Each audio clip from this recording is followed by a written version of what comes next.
कहते हैं महाभारत का युद्ध खत्म हुआ, लेकिन असली विनाश तो उसके बाद शुरू हुआ था। महाभारत का महान युद्ध 18 दिन तक चला। अंत में कौरवों का विनाश हुआ और पांडव विजयी हुए। लेकिन विजयी भूमि कुरुक्षेत्र अब किसी उत्सव का स्थल नहीं, बल्कि लाखों वीरों की लाशों से भरा एक महाश्मशान बन चुका था।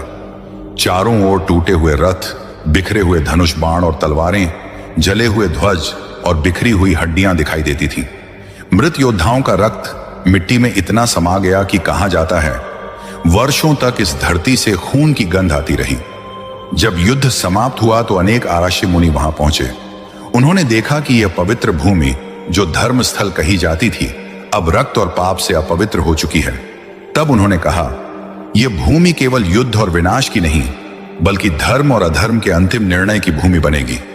इसीलिए कुरुक्षेत्र को धर्म क्षेत्र कहा गया, जहां हर युग में धर्म और अधर्म की परीक्षा होती है। यह वही भूमि है जहां स्वयं भगवान श्री कृष्ण ने गीता का उपदेश दिया था, और युद्ध के बाद यही भूमि आने वाले युगों के लिए धर्म, न्याय और सत्य का प्रतीक बन गई।